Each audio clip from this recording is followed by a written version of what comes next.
presenter, Seth Kamen. Good afternoon or good morning to everyone, depending upon which time zone you are in. This is an update on AACRAO's transfer student initiatives, and we will be getting started momentarily here. Just want to make sure everybody can hear and everyone can see. If you have any problems, please let Michael know, and he will help you out with those. So let's get started.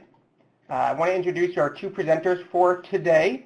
My name is Seth Kamen, and I am the Director of Transfer and Prior Learning at Montgomery College, just outside of Washington, D.C. in the great state of Maryland. And Steve, would you like to introduce yourself?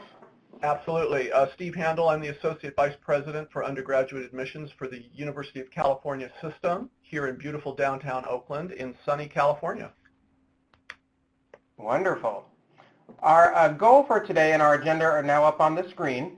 We're going to go ahead and talk a little bit about AACRAO and its history with transfer students, why AACRAO is interested in transfer. We're going to talk a little bit about some publications, but we're going to spend most of our time talking about three new documents, or two new documents and one rewrite that has been released literally within the last 5 minutes. So we will be talking about those, and then we're going to talk a little bit about conferences and participation and how you can get involved in AACRAO and in transfer initiatives with AACRAO. So again, feel free to ask any questions, as Mike mentioned as we started.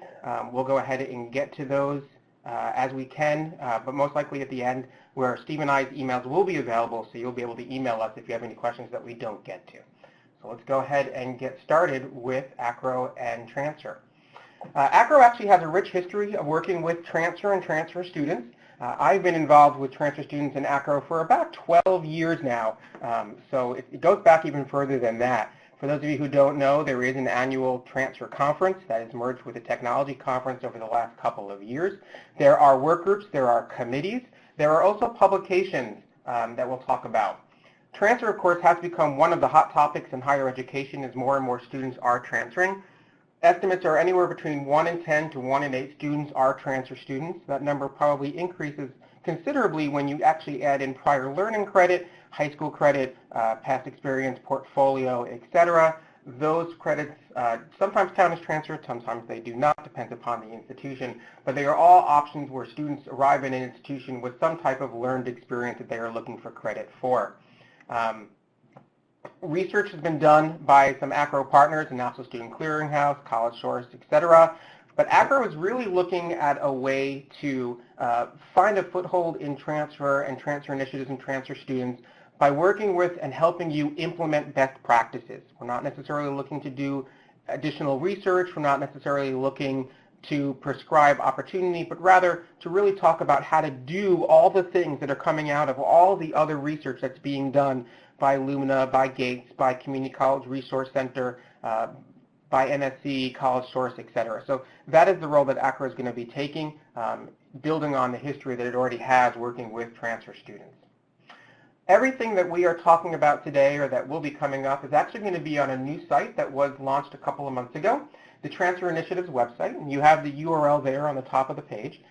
This website right now is focused primarily on the work that's been done to publish the guide to best practices for transfer credit. But I think in the future it's going to morph itself into all the different things that are involved with transfer and with AACRAO. The way to get to that website is to go to resources on the top of the site and then down to trending topics and then to transfer initiatives. So that is the site that at any point you would like to go ahead and look at what we're talking about or learn more, come back and visit that site on a regular basis. So first poll that we'd like to go ahead and ask is how many of you are familiar with the joint statement on the awarding of transfer credit? And let's just take a few moments here. I think Steve threatened to sing the Jeopardy theme song. I'm not that talented, Seth. These numbers are somewhat alarming, I should say.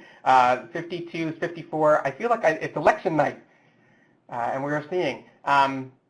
These numbers look pretty much what we expected and what we've seen in other polls when we've asked this question at other conferences. So it's positive to see that they are somewhat familiar and very familiar are the majority of the awards.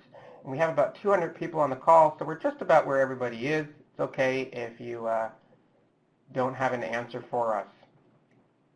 Well, let's go ahead and look at the joint statement. So the joint statement was originally released back in 2001, and at the time it was very forward-thinking. It was signed by ACE, AACRAO, and CHIA, and it really did serve as the foundation for how to think about awarding transfer credit for a number of years. But last year or so, it was decided that the document itself needed a refreshing. The concept was still the same, the theory was still the same, but some of the mentions of what was done were outdated, and some things that needed to be added. So the work group that Steve is going to talk about in the next slide was actually put together to rewrite the joint statement. That actually took on a life of its own, and it was actually re-released last month in September, re-signed by ACE, AACRAO, and CHIA, and just given a little bit of a refreshment. So you can go ahead and see the URL Mike put down there on the chat to see the more updated version of what was originally released in 2001. And it was put out on Inside Higher Ed and some press releases by ACE and AACRAO. So it is out there, but this is something, if you have never read it before, I would strongly recommend that you go ahead and do so. It's a really good foundation basis for awarding transfer credit. And I'm going to go ahead and turn this over now to Steve to talk about a guide to best practices. Great. Well, thank you, Seth. And it's a real pleasure to be here. I see some of the names of folks who are actually on this call, many of them colleagues and transfer advocates from way back, so it's very gratifying. Thanks for joining us. When we began talking about this prior learning guide, we really came together back in July, and the committee itself is a far-flung one, as it were. Folks from all over the United States, both public and private, 2-year and 4-year. We also had some additional groups, external groups, who provided advice and counsel about how we ought to think about this. On the one hand, as Seth mentioned earlier, the joint statement on the transfer and the award of credit really sets the stage then for this white paper, and it's designed basically to go into a little bit more detail and to dive, I think, more deeply into some of the issues all of us are grappling with when we think about transfer, and we'll talk about that in a minute. In addition to the National Working Group, we've also reached out in a variety of other ways for advice and counsel. So once the working group got together and sort of designed the overall white paper, we wanted to reach out to constituencies across the country and did that. And in fact, as Seth mentioned to me, I think last week, that 60-second interview that AACRAO does on a variety of topics, for this particular one, we had overwhelming support in terms of providing advice and counsel. And as a result of that, the committee reformed to think through some of the core concepts in putting together essentially an operations kind of advice and counsel piece. We had to think about what we were most interested in, and some of these are not going to be a surprise to any of you on this particular call. We needed guidance that was transparent and open. I think that alone is probably one of the guiding forces when we're talking about transfer and if we're talking about use of credit between and among institutions. And we wanted to think in a way that anticipated events, anticipated some of the trends that are occurring in higher education, so that the document itself and the advice it provides is useful to students and to you, not simply now, but going into the future. In addition, that leads, of course, directly into the ideas of inclusiveness, the idea that American higher education is as strong as it is precisely because we are very diverse, both in terms of our mission, in terms of the students we serve, and the ways in which we serve them. So it's a tall order putting this thing together because it has to also address the diversity of what's going on in America. We were also very clear that we wanted this advice, this forward-thinking document, not to have really any sort of fiscal or resource requirement. In other words, it's designed as a thought piece. It's designed not to be prescriptive, but designed to help you think about some of the critical issues for your campus and for your students. And because we have so many experts on this call and around the country who are already thinking through these things, we just wanted to provide this as an aid, as a guide, really to help your thinking. And finally, multi-directional. As we'll talk about in just a minute, transfer is not the traditional 2 to 4 year anymore. Certainly that's pivotal, that's important, that's critical, but students, as we'll talk, are very much on the move, and they're on the move in a variety of ways.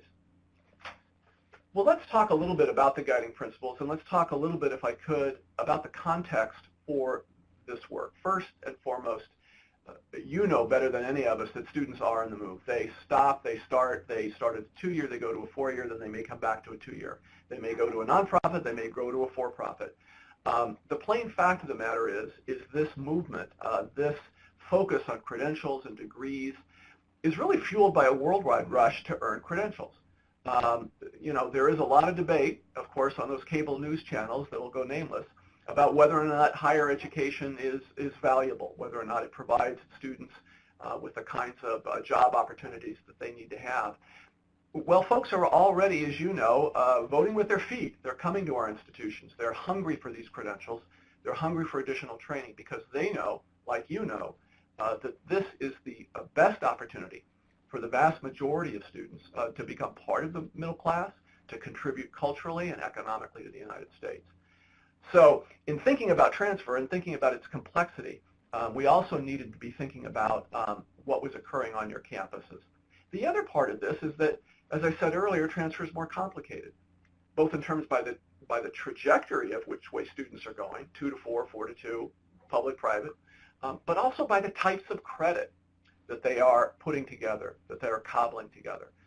There's pre-college credit. You folks know about AP and IB and Cambridge and dual credit. They're doing these courses oftentimes in high schools.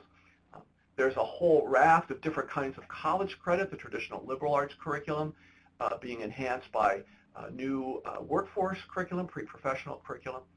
And then finally, of course, what I'm calling post-college credit. I mean, the kinds of things that students, men and women around the United States, are gaining as part of on-the-job training, military experience. Here in the Silicon Valley, of course, we see a variety of different kinds of short-term certificates, people wanting to up their professional standing, and so new forms of online credit becoming available. And so we have to all deal with this, and that puts pressure on your institutions to respond, right? Not only from students, but from lawmakers, policymakers. A recent GAO report, if you haven't seen it, I urge you to seek it out, focused on transfer of credit, talked about in a very empirical way the amount of credit loss there is between students going from one college to another. So in effect, how should institutions respond? And we thought about some guiding principles. You know, students have a right to really know how their credits transfer, and you know that and I know that, but sometimes the way in which we communicate it is not clear. We often use jargon. We often don't have our policies in the clear light of day, and we need to be sure to be able to do that. We also know that institutions need to develop policies that help prepare students for the transition. And this is the one I would pay, frankly, the most attention to when you're dealing with faculty, or if you are faculty. The only reason we do articulation, the only reason we're interested, I think, in transfer of credit is to prepare students for the next level, to make sure that they have the skills and the training to be able to succeed at your institution, or to gain those skills at your institution that allows them to proceed on a trajectory of lifelong learning. Now, that sounds easier said than done, of course, but that is, at its core, I think, is the animating idea, and certainly the animating idea behind the group when we got together. We also stressed that institutions and students have responsibilities in the transfer process. And key here is that it must be fair to both. You know, an overly lenient, for instance, policy towards transfer acceptance might make you a big fan of students across the nation, but if those students aren't prepared as a result of that policy and they do poorly on your campus, well, it's going to undermine your mission. It's going to undermine the institution's mission. So that's why it's important for both institutions and students to think carefully about their responsibilities. And then finally, transfer credit policy should reflect the mission and goals of the institution. Now, I know that may seem obvious, but it is interesting to me when I've gone to other institutions how mission is sometimes divorced from the operational aspect of how we do articulation, how we evaluate credit. And I think it's very clear that there's no indication in this document, or frankly in others, that says institutions need to take all credit, that institutions are obligated to accept credit towards their degrees for everything that a student presents. Rather, it needs to be driven by who you are as an institution, what your mission is, and how you're preparing students. That's, I think, key to putting together a good policy. Let's talk briefly then about policy contents, and then I'll turn it back to Seth for some additional information. As you think about a policy, as you think about pulling together something that's going to be workable for you and your institution, well, you've got to have definitions. What is a transfer student from your perspective? What constitutes a college-level course? Now, this doesn't need to be complicated, but it needs to be defined. For us at the University of California, sometimes we often get questions from parents and students who are still in high school, who are taking community college courses. Sometimes they say, well, I'd like to apply as a transfer student because I've taken all these community college courses. But for us, if the student hasn't graduated from high school, we don't consider that student a transfer student. We take all that credit, we apply all that credit, but we consider the student a first-year student in terms of application, for application purposes. Now, that's a definition we have had in place for a long time, and it's the kind of thing that helps us define our mission and helps define how we treat students. Another area, of course, is course equivalencies. Will you have credit limits? Will you have credit levels? Will you have credit expirations? Will you take all the credit that appears? And if you do take that credit, what kind of background information do you need? It's not necessarily, again, a complicated process, but it is one in which every institution needs to deal with. Evaluating and transcripting credit, also critical. Who's going to evaluate the credit on your campus? Who will post the credit and where? Sometimes those are in completely different offices. Among my campuses, the 9 undergraduate campuses for the University of California, we have different thoughts about how we ought to do that. In some places, the credit is accepted by the admissions office that does the evaluation, and then it's posted by the registrar. On other campuses, the registrar handles all of that work. A third issue, of course, is who's actually going to communicate this to the student. It's interesting to me that we spend a great deal of time thinking about the rules and regulations that will go into the evaluation of credit, but sometimes we forget to actually tell the students what we're going to take and what we're not going to take. And of course, that's pivotal for program planning and of course for preparing your students for what comes next. And then of course, there's this huge untapped world, partnerships and non-traditional credit. We are finding more and more that students are coming from a variety of institutions and bringing a variety of different kinds of credit. There's also a sense of expectation. Students often come expecting that this credit will absolutely apply towards our particular degrees or certificates, even if the documentation they provide presents a different story. Having your policy in place and having those elements that we've already talked about in place then helps you advise students. And if anything, we need a reasoned and mission-driven discussion with students about why we do and do not take certain credit. But we're seeing things like service learning, military credit, on-the-job training, even homeschool credit. How will you deal with that? What will be the issues that you'll want to deal with? Finally, institutional and student rights and responsibilities. Part of the group's work, so central to a lot of what we have thought about in putting together this policy, is thinking about what's not only necessary for the institution, but also what's necessary for students, and oftentimes transfer students.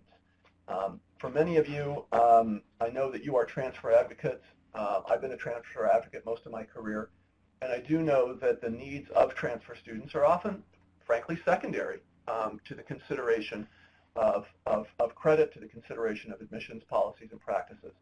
And that's not to say that there's a conspiracy against transfer students, but rather it's the non-traditional aspect. So sometimes we don't think about it. or think about them. And one of the great things about the particular group that got together and came up with this proposal is that transfer students or students bringing credit from a variety of different places were front and center. And that was a critical and important part of our thinking, and also led to the development of what we believe are a set of rights and responsibilities that both institutions and students must have in order to make these policies work effectively. So with that, I'll turn it back to Seth, who's going to poll you with some additional questions about this particular topic. Thanks, Stephen. So while you all are answering the question of what are some ways in which your transfer students are treated differently than native students, and go ahead and do some open-ended responses there if you have some time, I do want to let you know that Mike has posted down on the bottom here the link to the new guide. We literally released this at 1:57 p.m. Eastern Time, so it is available for you to review on the Transfer Initiative's website. It is the first copy, a sort of a soft launch, as you will say, because there's still going to be a little bit of tweaks that we find from questions with you, etc. One of the wonderful things that we wanted to do about this white paper was, A, it is free. It is free for anybody. You do not need to be an AACRAO member. But B, it can be a live document. It can constantly be changing. So if we see that there are things that we're getting some comments about or thoughts about, or have you thought about this, there's ways to add to this document. So it's a living document. It's constantly updating and changing as we go about. So in all of your free time, because I know it's, of course, a very slow time at everyone's colleges and institutions, go ahead and look through this. And we're always looking for wonderful feedback. You can email the working chair through the website, which, of course, is me. But here are some of the ways in which your transfer students are treated differently. This is great. Articulation agreements statewide, orientation, semesters, acceptance of D grades. Seeing quite a bit of overlap here between these different answers, which is wonderful, because that means we're on the right track for what I'm about to show you. Grade acceptance, prior workshop, AP exams, etc., etc. All right. I think in the interest of time, we should go ahead and get moving through. So as part of this white paper, what we wanted to do was really give students the opportunity to know what is their right, what their opportunities are. And we decided pretty early on that we wanted to do a Transfer Student Bill of Rights. There's a few states that have something like this, but there was nothing nationally. So we wanted to go ahead and put this all together. So, excuse me, what we've put together is a list of 12 ethically responsible rights that transfer students should be afforded by an institution, and I am going to share them with you. It is designed to be hung up in transfer centers, sent out to enrolled students, included in publications, etc. This is something that we really want students to be able to see. Of course, only if you're able to provide these options to the students. If 9 of the 12 don't apply to your institution, then I really think about putting them into place before you promote this as a Transfer Student Bill of Rights, but it's here as an option for you. I did want to make a mention that this is AACRAO's first student-facing publication, so this is the first time that we are really writing something with the student to be able to use versus the professional, and this might be something that AACRAO does in the future. The other thing we wanted to do to complement this was to actually write a Transfer Institution Bill of Rights. So as we were writing the white paper, and as Steve mentioned, we wanted to make sure that both institutions and students knew that they have responsibility in the transfer of credit process. We started with the Transfer Student Bill of Rights, and then we'll go ahead and author a Transfer Institution Bill of Rights, those rights that the institution have as well. So we'll go ahead and get that released as soon as possible. So let's go ahead and take a look at the 12 rights, and you will be able to see these as I go through them either on the PowerPoint, or if you've opened up the PDF, you can see those as well. They are Appendix A. So here are the Transfer Student Bill of Rights, and I'm happy to say that most of them are going to overlap with what you all put in the polls. So they have the right to complete and accessible information about how their earned credit will be accepted and applied, maximization of credit to reduce costs to students, as well as efficient time to degree completion, educational costs that do not differ based upon their transfer status, be considered for available financial aid and scholarships, have access to orientation, student life activities, and when possible, campus housing, retain credits earned through experiential learning, nationally recognized exams, etc., etc. The next 6, be eligible for sport and athletic programs as outlined in NCAA or other governing organizations, direct beneficiaries of specific academic advising, academic success programs, tutoring, career, etc. Enter into a culture of acceptance and understanding. Be admissible to all academic programs when possible, and when not, explain why and how they could be in the future. Have access to the same class schedule and register for classes at the same time, and ensure equal access to disability support, health and mental health services, and other such programs. These 12 rights did not just come up miraculously. They're not something that we just came up with. They came from the research that we saw in the AACRAO 60-second survey. They came from the focus groups that we heard from at the annual meeting. They came from chapters that were authored in different books, some research, and just some feedback from conversation on the transfer listserv, on the registrar's listserv, etc. So these really came about. Again, this is a living document, so this 12 could become 15 if we find that we need to add something to them.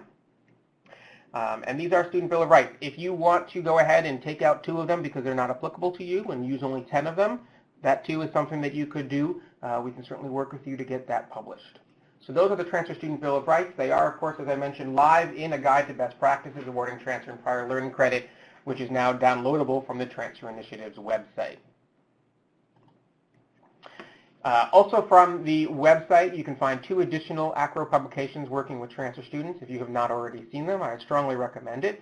The Transfer Handbook Promoting Student Success came out in 2016. It's multiple chapters written by experts from around the country, wonderful content, and of course Transfer Credit Practices for Designated Institutions. This comes out on a periodic basis and explains the transfer credit practices for the largest institutions in each of the states, and they are available on the AACRAO bookstore. The Tech and Transfer Conference this year will be in Minneapolis, Minnesota, home of Target, July 8th to the 10th in 2018. Includes a 2-day pre-transfer workshop. So last year in New Orleans, we introduced a 1-day pre-conference transfer workshop that was led by 3 members of this working committee. This year we plan on actually doing a day-and-a-half transfer workshop, similar to Registrar's 101 or IPEDS or International Education Services. We will be putting the curriculum together, so we are always looking for feedback and information about what should be included. Please feel free to let us know if there's something specific, and do plan on coming to that if possible to learn more.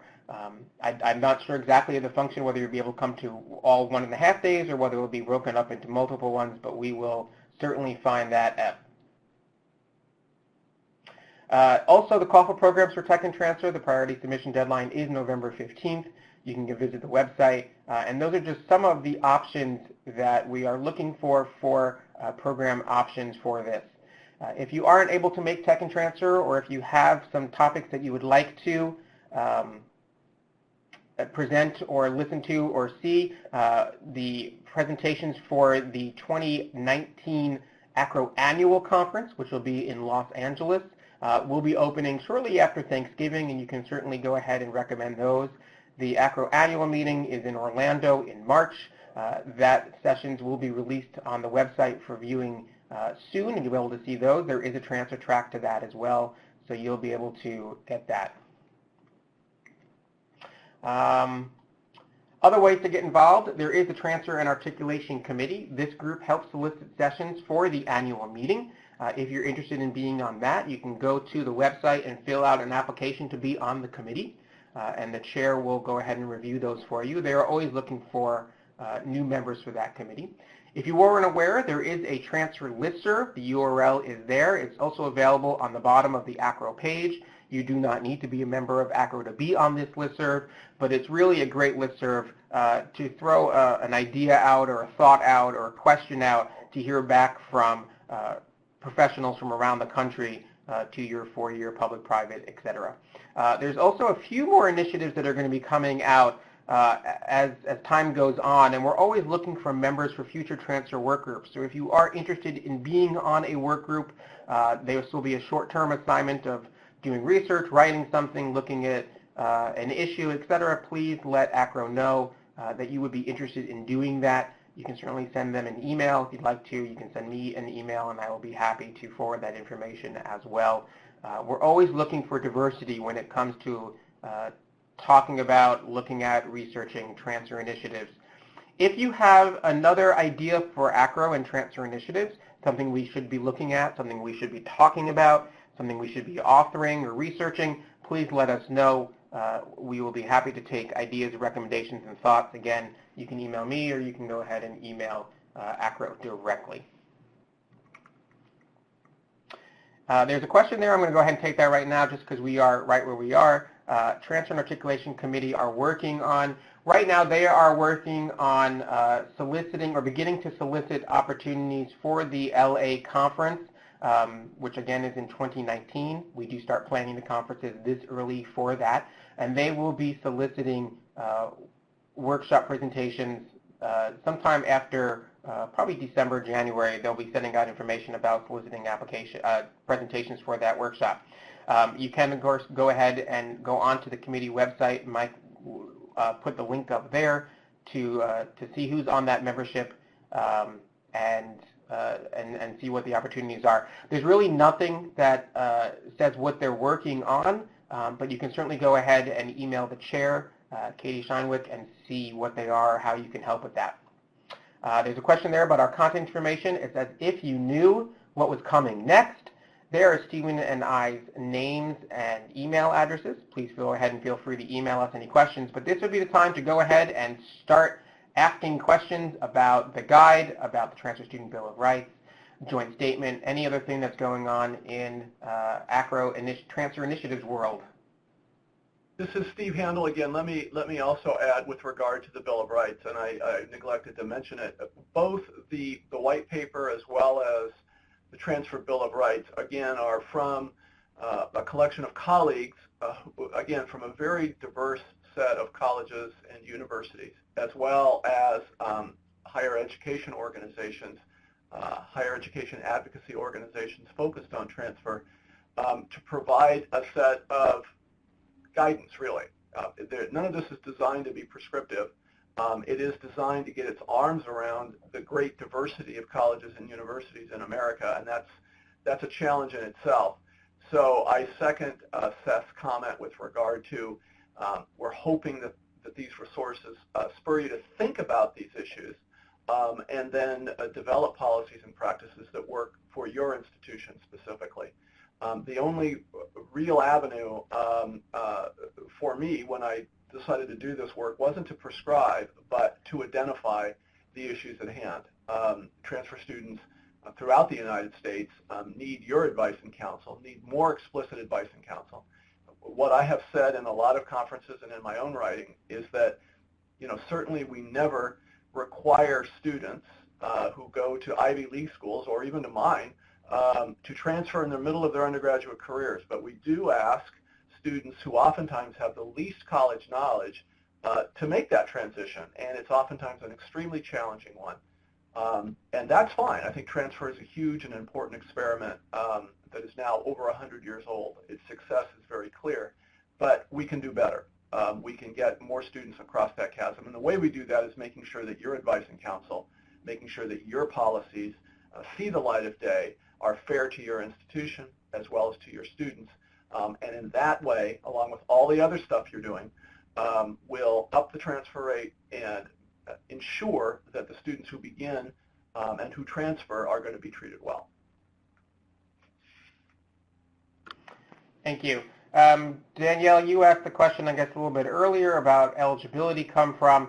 That was something that was asked or talked about in one of our workshops.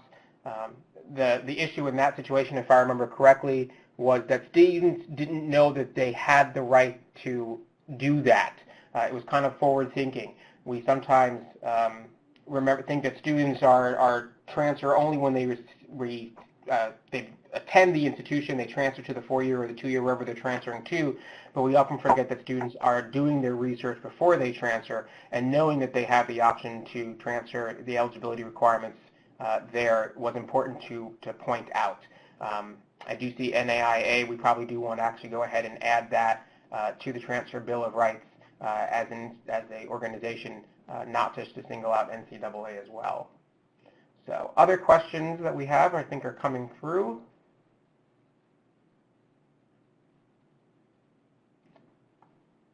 Lots of people typing.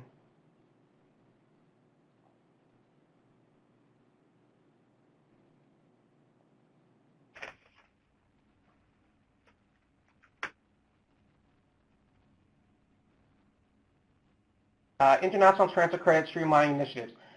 International transfer credit is an interesting topic. It kind of crosses over into multiple areas within AACRAO, within committees, within context, within publications. There's nothing focusing directly on international transfer credit other than to say what things, at least in the guide, what things need to be included for evaluating international transfer credit. But we can certainly expand on something if there's a particular issue or area that you would like us I think that's a huge issue. I think it's a really important one as well. All of our institutions are reaching out, not just nationally, but internationally as well. And the sophistication it takes actually to evaluate those transcripts, the sophistication it takes to evaluate those credentials, I think are only going to become more complex. So if this was a place that AACRAO felt like it could step into, bringing experts together, I think that would be a great idea. So here comes all the good questions. All right. AACRAO have any statements regarding best practices during test credit? AACRAO does not have a specific statement regarding best practices regarding those other than to say state that you do or do not accept them and have the equivalencies out there. Those are actually in the guide. AP, CLEP, DSST, et cetera, those really are driven more by CALE or some other organizations that deal very predominantly with prior learning. NACAC would be the other one that I would recommend you look at when it comes to those specifically. Transfer Student Bill of Rights in agreement with transfer standards mandated by regional accrediting bodies. They should be pretty close. The regional bodies all have something different, as do the nationally accredited bodies. So these are pretty generic. Again, if you are accredited by a particular accreditation body, you should be following those rules, obviously, to be in compliance. You might need to edit the Transfer Student Bill of Rights just a bit to meet your requirements there. If you would like to survey our transfer students, do you have resources, particular questions? Kind of need a bit more information on that question about what it is that you're trying to survey. We might want to take that offline and have a conversation about that, but I think there are certainly a number of expertise that can certainly go ahead and help you out with that. We can put you in contact with those people. Transfer admissions guidelines, yes. So NACAC and their standard SPGP, there are some overlaps in there. We thought about going in a form similar to that one. We decided to go against it because we want to do a little bit more in terms of best practices with actual recommendations. NACAC did see these, but there's definitely an opportunity for collaboration. We certainly can go ahead and talk about that. Is there consideration from AACRAO for collection of national student data in transfer trends? We started that with the AACRAO 60-second survey. We did get about 2,000 responses, something we can certainly go into a little bit more and do some research on. If anybody would be interested in spearheading that, writing an article for STEM Quarterly or one of the other publications, we can certainly connect you to that. Well, is there consideration Steph, I might add, I think the broader question there is also about transfer trends overall, and it's a great question because the lack of good national information regarding transfer trends is only now being addressed by a variety of organizations, and hopefully even through the IPEDS changes that were recently announced through the Department of Education, we'll have access to a broader array of data, not simply looking at the 2- to 4-year transfer rates, but the ways in which students are moving around nationally in order to sort of cobble together credits and certificates and degrees. There's been a real need for that. More organizations are getting into it, the Clearinghouse, Department of Ed, some others, but we still need to do more. There is a question about research. AACRAO, and I'm speaking from what I know, I am not speaking as an employee of AACRAO. AACRAO does research only through its 60-second survey and through its authors and its publications. It does not have access to unit record data or data statistics from specific students. I believe all of that comes out of the National Student Clearinghouse. And I don't know if AACRAO has the bandwidth or the interest in getting into those specific research opportunities. non-accredited institutions versus regional accredited institutions. I think you mean nationally accredited institutions versus regionally accredited institutions. The joint statement on transfer, both the original version and the new version, actually does say that institutions should not use accreditation as the basis for transfer credit. Rather, they should use the content of the course and the competencies learned. The committee itself simply says that you should state whether you will accept nationally or regionally accredited institutions credit, and you should justify that explanation. It might imply that you have a policy for accepting nationally recognized institutional credit in a different format than the standard way, if that is something, but that students should have that opportunity to do that if possible. So there's no standard one particular stance in that. It is still institutional based. Your accrediting body should have some guidelines on that as well. If you have not already done so, go ahead and take a look and see whether or not they require you to only accept regionally accredited institutions. I think you'll be shocked by what you find in that research. Accreditation and CHIA recognized organizations versus accrediting agencies. We do know that there are a variety of institutions that no longer do CHIA accreditation, and they are Department of Education. Again, just be specific in your policy about what accreditation or where to find accreditation is, and you will be covered in that. But again, not one particular direction or the other. What else we got? I want to clarify one of the best practice recommendations to make sure the recommendation practice is consider 2.68 credits as meeting the 3-semester credit hour for schools that are using. Do you know if this type of credit is awarded as advanced standing or direct transfer? I believe it is direct transfer. This is a question from Carrie here. I do believe that it is a direct transfer. However, again, this is just a recommendation. Do what works for your institution and what's best for your students.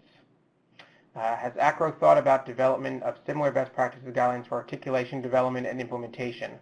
I'd be interested in working on that. That is a great idea. That would be a great complement to that. Let's start talking about that. I'd be on board with that as a conversation. Daniel, I'd actually asked if you could email me your contact information. I will take the lead in getting something together for doing that. So, all right, Brandy as well. We are happy to take any options here. I think I got all questions. International transfer credit policy. It looks like people are interested in doing something more. I would recommend going to the Winter Institute for International Transfer Credit, as Tess mentioned. That is a great resource out there as well. Arlene, please go ahead and send me your contact information as well. I think the idea of the articulation guidelines is a good one because they're both at institutional levels of this work.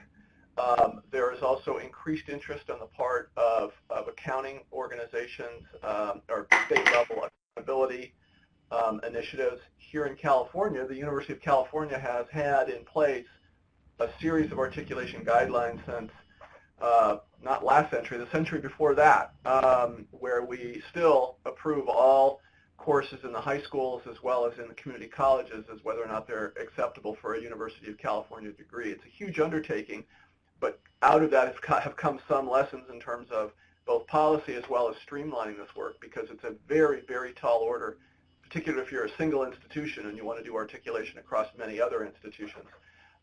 There are a number of statewide initiatives that have been put forth, some honestly better than others from my perspective. Some of them, for instance, course numbering systems, which I think work well for students but oftentimes don't have the degree of quality oversight in terms of course comparability that may be necessary. The key, of course, is making sure that whatever you're articulating prepares students well for that next step. And sometimes our legislators get frustrated with us, and I think quite rightly, because we don't work together well in the sandbox, and so we're going to need to do more of that. So to the extent that many of you out there have ideas about how we can streamline articulation, both statewide, even nationally, I think this would be a great topic for AACRAO to tackle. I think I completely agree with that. There have been a couple of presentations during the annual conference in Tech and Transfer on building articulation agreements. We did talk about it very quickly during last year's pre-conference workshop at Tech and Transfer, and I know that it's going to be a large focus of this year's pre-conference, but we also know that people can't always get to conferences. They are very expensive. They are time out of the office. So I think we can certainly go ahead and figure out a way to put together some best practices for those as well. There you go. Tess is volunteering me as well. Kyle, you asked the question about ETA for fall, Institutional Bill of Rights. I'm going to say that's probably actually going to be spring of 2018. We need to sort of regroup and have a conversation there very quickly. The Bill of Rights, Michael just mentioned that, is in the Guide to Best Practices. It is Appendix A, so it is available now for you.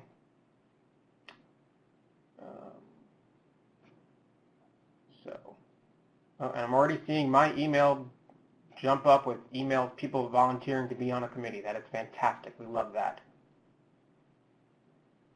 Is there any other questions that people have? I want to be mindful of their time.